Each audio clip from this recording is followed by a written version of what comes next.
There's just nothing like a seed. It's like this living time capsule, continuing on a story that's centuries old. It also is something that you have to like keep alive.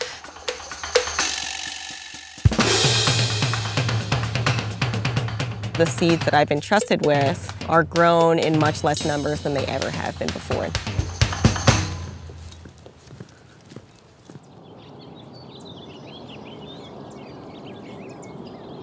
It's gonna be documented on film. You're just lazing about.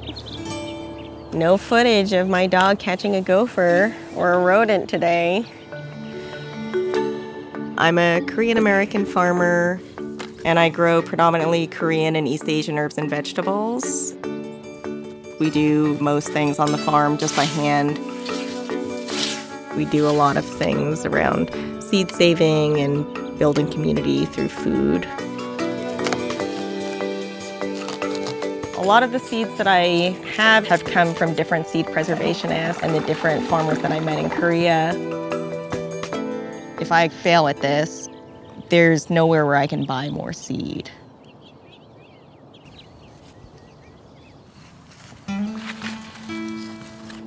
Trying to see if you have one little baby little bean on here.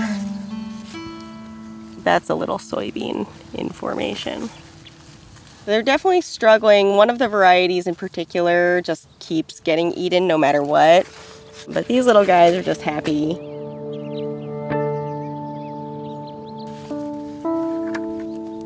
Because the whole time I've been farming, my little Namu farm, you know, has coincided with the worsening of drought in California. For a lot of farmers, the strategy was to scale down. And we were able to actually do the opposite and scale up our production while using less water. We'd grow one row of each with like everything it needed. And then the other row, we'd give like half of everything. All the plants here are from seeds that I had saved from the plants that did well with those harsher conditions.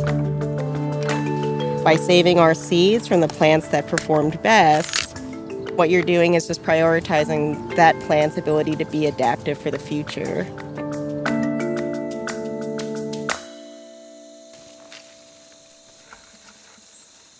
So we could, you know, conceivably clip the plant and thresh it into the bucket, but it is kind of nice to look for the heads that have the traits that you want from a number of plants, maintaining some of that diversity. So I'll put it through this screen and hopefully it's big enough for the seed to fall through and keep the bigger debris out, and then you'll screen out the small stuff, blow the rest out. All that's left will be the seed then? Hopefully, yeah. I think it was really energizing to be able to see a farmer who was integrating seed sovereignty practices and seed saving into their production farm. Now, like, I'm growing out a lot of the seeds that you gave me, like the yard-long beans and the Azuki bean seeds. It's sort of like an insurance policy. Yeah, it's like a living community-level seed bank. Exactly. Instead of just putting them in storage somewhere. I was born in Daegu, South Korea, and then adopted as an infant by an Irish Catholic family on Long Island.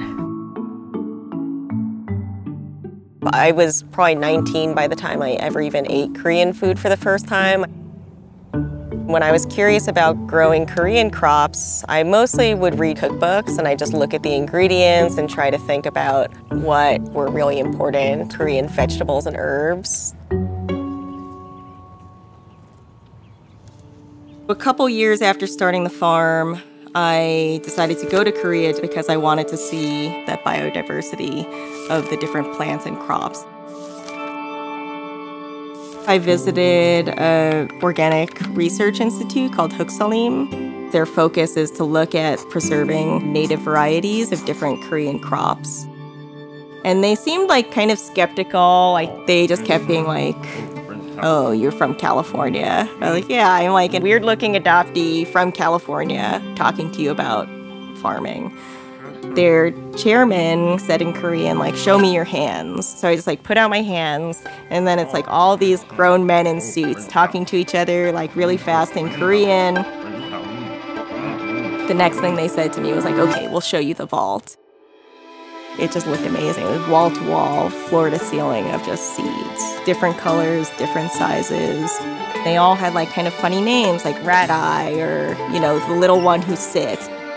There's like hundreds of native varieties of soybeans, and I just had no idea.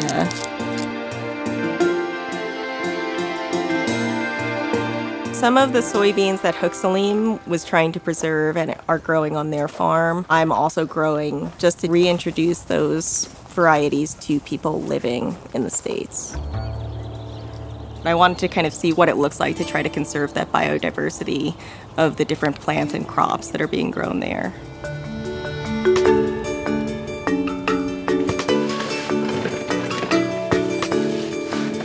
I didn't know how to find Korean community, but I could grow plants in private. It almost acted like a mediator for me to like starting friendships and relationships with other humans, not just plants.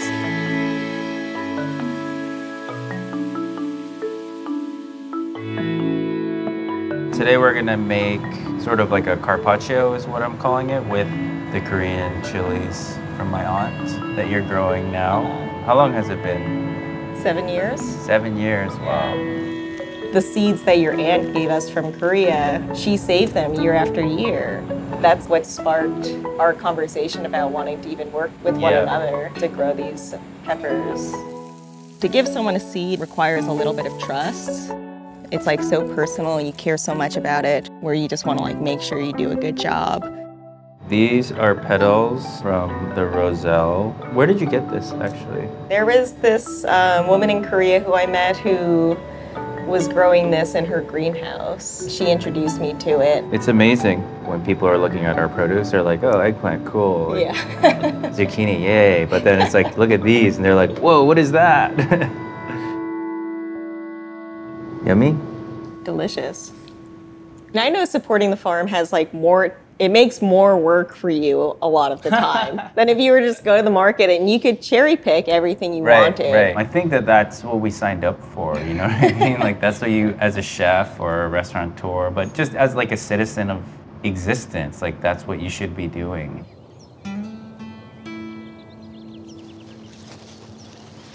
So this plot is where I had planted all of these really special heirloom dry soybeans from Korea. I had spent 4 years duplicating this seed from a tiny handful of seed I had been given. Was super excited. I planted this pretty large, like about quarter-acre plot of it. And then they were just like ravaged by voles and jackrabbits.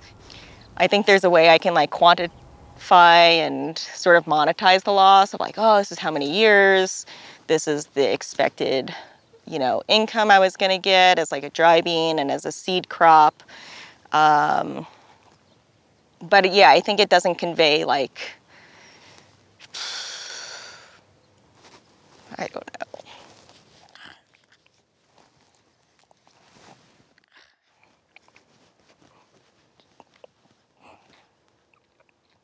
Just how stressful it was to just have all of them die.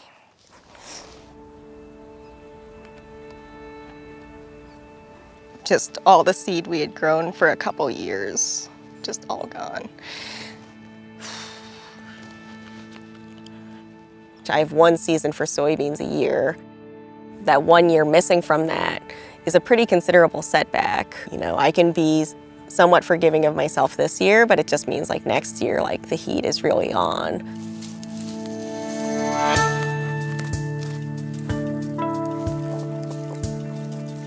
The best we can do is just map out what problems occurred in what part of the field, and then just try to adapt our planting schedule and plan. They are kind of rare. They might just not exist in the foreseeable future. And I think everybody, not just farmers, has the responsibility to think critically about how we're all connected.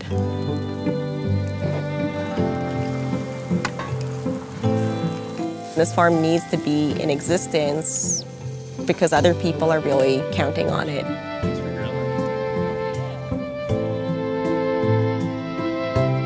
you want to make decisions that think about the type of world we're going to live in and how those plants will be resilient. We may get a little bit of seed from some of these varieties. For next year, we're just going to like build the Fort Knox of soybeans, basically.